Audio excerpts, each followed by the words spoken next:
February is the month most people underestimate. The garden looks empty, trees look asleep, the soil feels cold and lifeless.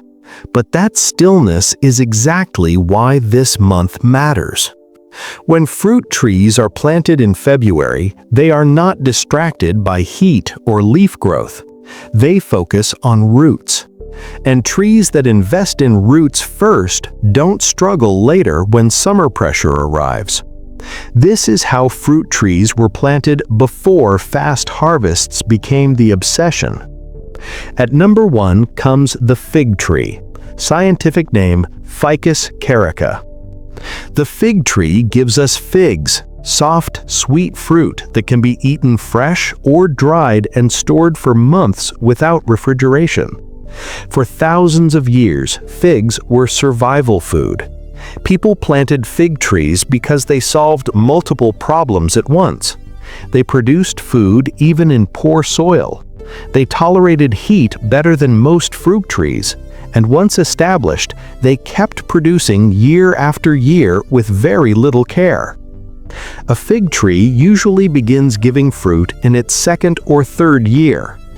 As it matures, a single tree can provide dozens of kilograms of figs every season, often more than one household can eat fresh. Historically, figs were dried on rooftops, stored in clay jars, and eaten during winter. That's why fig trees appear again and again in ancient settlements. But when a tree gives that generously, it also asks for respect. Fig roots spread wide and strong. When planted too close to buildings or pipes, they slowly push and search for space. That's why older growers always planted figs away from structures. Another mistake people make is feeding figs too well. When figs are given too much fertilizer, they grow leaves instead of fruit.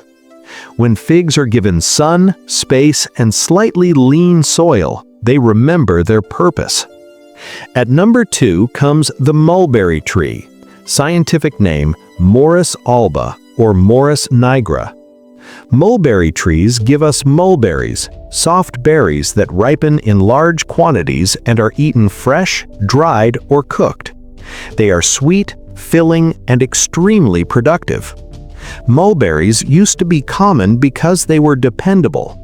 A mature mulberry tree can produce huge amounts of fruit every year, sometimes more than 50 kilograms. People planted mulberries not just for themselves, but for the entire ecosystem. Children ate the fruit, animals gathered beneath the tree, what fell to the ground fed the soil. Mulberries disappeared from grocery stores because the fruit bruises easily and doesn't travel well. But that weakness only exists in industrial systems. In home gardens and farms, mulberries thrive. They grow fast, even in tired soil. They push roots deep, slowly improving soil structure over time. The only complaint people have is that mulberries drop fruit. But historically, fallen fruit was never seen as waste. It was compost, animal feed, or soil food. When mulberry trees are pruned correctly and planted in the right place, their abundance becomes an advantage instead of a problem. At number 3 comes the apple tree, scientific name Malus domestica. Apple trees give us apples, fruit that can be eaten fresh, stored for months, dried, or fermented. Apples were never just summer food, they were winter food. February is the traditional time to plant apple trees, especially bare root trees. This allows the roots to settle into cold, moist soil before growth begins. Apple trees usually take 3 to 5 years before producing reliable harvests. Once mature, a healthy apple tree can give enough fruit to feed a family for months. Historically, apples were stored in cellars, pressed into cider, or dried for long-term use. Entire communities depended on apple harvests. Apple trees do have expectations. When planted too close together, airflow suffers and disease spreads. When pushed with fertilizer, apples grow fast but weak. Older growers spaced apple trees generously and pruned them to let air and light move freely. When apples are given room instead of chemicals, they become resilient. At number 4 comes the pear tree, scientific name Pyrus communis. Pear trees give us pears, dense, sweet fruit that stores well and ripens slowly. Pears were never quick reward trees. Pear trees were planted knowing the planter might not enjoy the best harvests. They were planted for children and grandchildren. Most pear trees begin producing fruit after 4 to 6 years. Once established, they can continue producing for decades with little intervention. Pear trees grow deep roots and become extremely stable, but they are unforgiving about waterlogged soil. If their roots sit in wet ground too long, the tree declines quietly. That's why traditional pear orchards were planted on slopes or well-drained land. When drainage is right, pear trees become some of the longest living fruit trees you can grow. At number 5 comes the plum tree, scientific name Prunus domestica. Plum trees give us plums, juicy fruit eaten fresh, dried into prunes, or preserved. Plums were valuable because they produced quickly. Many plum trees begin fruiting within 2 to 3 years. A mature plum tree can provide baskets of fruit every season. Plums are enthusiastic producers, sometimes too enthusiastic. If left unchecked, they overload themselves with fruit, weakening branches and reducing long-term health. Older growers managed this by thinning fruit early, allowing the tree to focus on strength instead of excess. Plums respond best to a gentle hand. They don't need constant control. They need balance. And this brings everything together. These trees were never designed for speed. They were designed to feed people reliably, year after year. February planting honors that design. February planting continues to matter more than people realize because trees planted now don't waste energy surviving. They prepare. The trees we're about to talk about are often misunderstood, not because they fail, but because they don't behave like annual crops. They reward patience, not pressure. At number 6 comes the pomegranate tree, scientific name Punica granatum.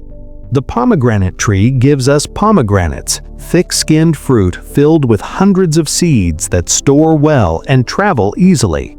This is one of the reasons pomegranates survived when many other fruits didn't. Historically, pomegranates were planted in dry regions where water was limited. They became symbols of abundance, not because they were delicate, but because they produced where others struggled. A pomegranate tree usually begins producing fruit in 3 to 4 years. As it matures, one tree can produce dozens of large fruits every season, often improving in yield as it ages. People plant pomegranates because they tolerate poor soil, heat, and drought better than most fruit trees. They don't need rich ground to succeed. They need sunlight and drainage. But when pomegranates are planted in heavy, wet soil, they lose that advantage. Roots sit too long in moisture, growth slows, and fruit quality suffers. That's why older growers planted pomegranates in raised ground or sloped land. When water drains away naturally, the tree thrives. Another mistake people make is overwatering once fruit sets. Too much water late in the season causes fruit splitting. When watering is reduced as fruit matures, the tree produces stronger skins and better flavor. At number 7 comes the olive tree, scientific name Olea europaea. The olive tree gives us olives, fruit pressed into oil or cured for eating. But olives were never about fast food. They were about long food. Olive trees were planted knowing they would live for centuries. In some regions, olive trees planted by ancestors are still producing today.